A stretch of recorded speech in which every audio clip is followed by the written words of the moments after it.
How do you keep your American husband or boyfriend happy? We are two Brits who have married American men and are living in America. They're still with us, so we must be doing something right. Let's examine the characteristics of the typical American man and look at how each one can be used to improve your relationship. They tend to be very independent in their professional and personal lives. Yeah, I would say American men are very ambitious, at work of course, but also with their personal goals. So bearing that in mind, allow him the time to actually focus on his goals, support him while still pursuing your own, of course. That independent American man does not want to be controlled. To be honest, who does? Yeah. So I think giving that man some space is what he really needs. Yeah, I think so. And I think it does just improve your relationship with your American man when they do go off and do their own things for a bit. Because when they come back, that time you're spending together is quality time, you know. The same for you. It's very important that you're able to go off and give him a chance to miss you. I think it's very important not to try and change your American man. Yeah. Not too much, anyway. Yeah.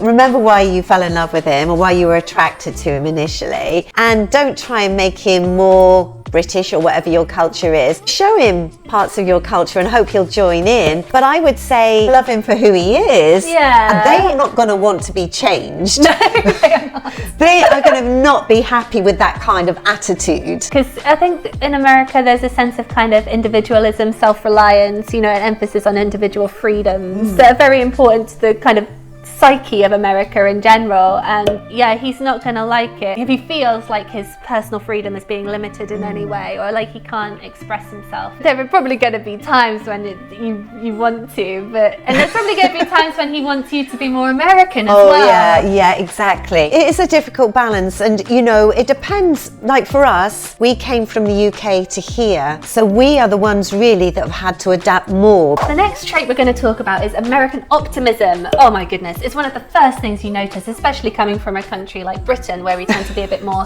cynical. You come over here and there's this real can-do attitude, we'll figure it out. Oh, they always figure it out. They always figure it out. Yeah, exactly.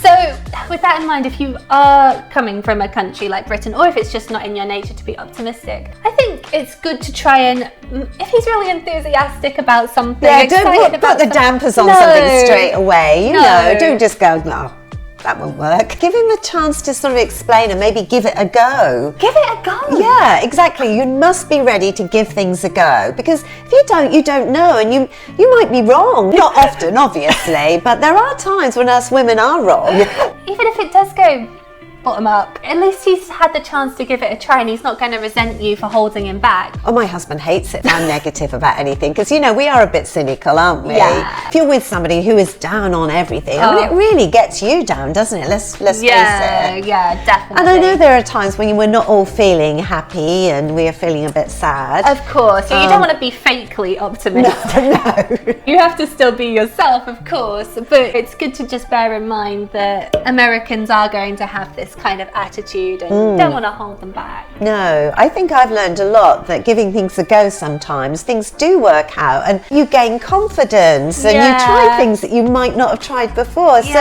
it's not all bad. Don't worry, girls. You know, especially you Brit girls. Yeah, exactly. I actually prefer dating American guys over British guys. Shocking information, I know, since everyone thinks American men are trash. But let me tell you why.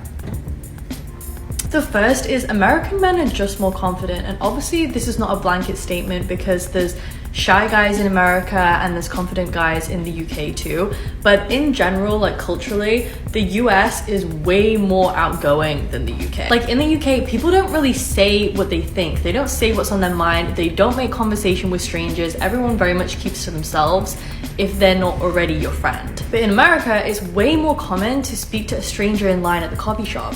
And so you just end up like having more guys ask you on dates. There's more guys that are willing to be more assertive and outgoing like that. They aren't afraid of coming off too strong or speaking their mind, and that is really attractive.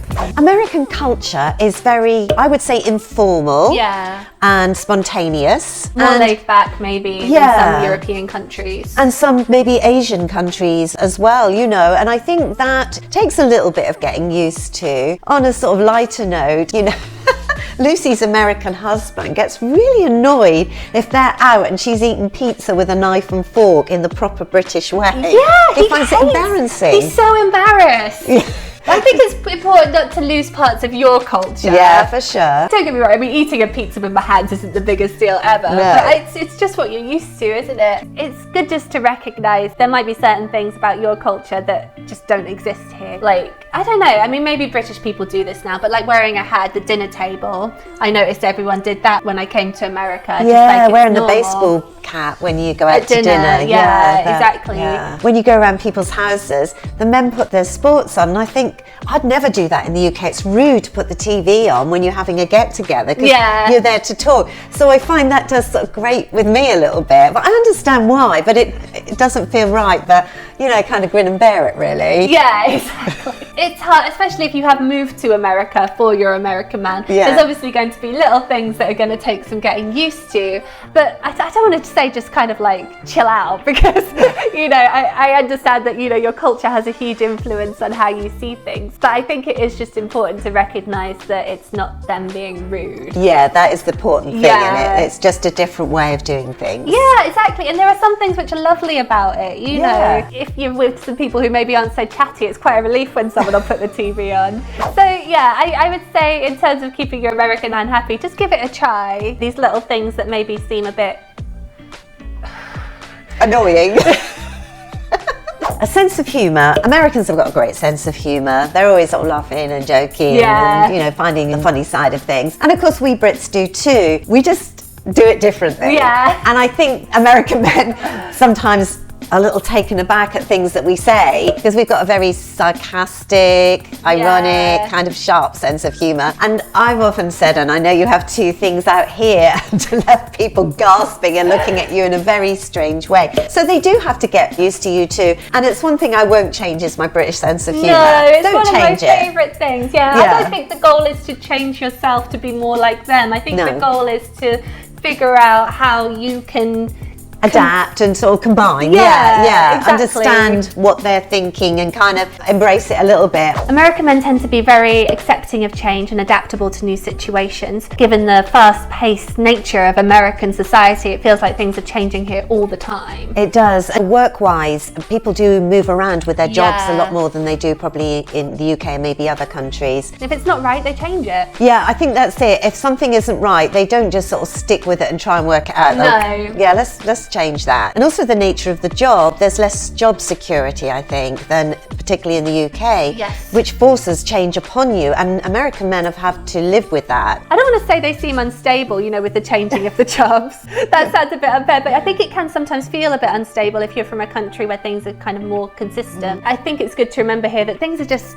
rapidly changing. And you shouldn't worry too much because they will figure it out. They will figure it out. And get everything sorted out. And other changes they seem to take in their stride, you know, moving house and stuff like that. That also happens very quickly out here compared to in the UK. Oh, it goes on forever in the UK, doesn't it? It takes a long time. Terminal amount of time. And I think the spontaneity as well. Sometimes they'll just say, oh, let's go and do so and so. I must say, I have noticed with some of my American friends, if they've been single and then they enter a relationship, I think this is true of men and women, they're suddenly doing all these new hobbies that their partner are interested in that they've never done before, which I think would be a little bit nerve-wracking to a lot of people from other countries. But Americans are just so willing to give things a shot. Yeah, they'll just give it a go. We'll just give it a go. Yeah, which is great. So we've tried to do that too in lots of ways. Yeah, we have. We've been to see the baseball. Yeah, I've been to horse races. Hockey, ice hockey. Yeah. But having said that, they've come with us to see you on the stage. Well, I would think so. Yeah, and theatre in general. Yes. So they have embraced some of the things that we enjoy too, because we've embraced some of the things that they enjoy. Because there's so many major cities, there's just a lot more diversity than the UK. Just a lot of men with way more interesting backgrounds. And I always tell my friends, why would I date a man with the same background and upbringing as me when I can date someone with a completely different background and upbringing, and they're going to teach me more things about their culture, and it's going to be way more interesting. And this works both ways because you are as exciting to them as they are to you. The next one is how they show affection. This is quite a large generalization and it probably isn't going to apply to every American man, but I think in general, Americans are more comfortable with public displays of affection than a lot of people. They're more likely to kind of put an arm around you, maybe give you a big kiss, perhaps a bit more touchy-feely. So I'm not saying that you should do things in public that you're uncomfortable with. Definitely not. But I think it's just good to be aware that, you know, that's perhaps more normal in America. One thing that both our American husbands love is when we show that we are proud of them, proud to be with American men and part of the American culture now. Yeah, well, we take them over there. We don't hide them away because we're embarrassed about them. No. People are generally very interested, I think, and very interested in us out here. Exactly. It works both ways, doesn't it? Because when they go over there, everyone's really keen to meet them and ask them lots of questions and thinks they're really cool because they're American. And yeah, exactly. Yeah. I think if you can embrace the kind of multicultural relationship. Yeah, it's got a lot of positives, hasn't it? Does. There takes a bit of, you know, getting used to, but the positives far outweigh the negatives. If you enjoyed this video, please give us a like and subscribe to us on YouTube.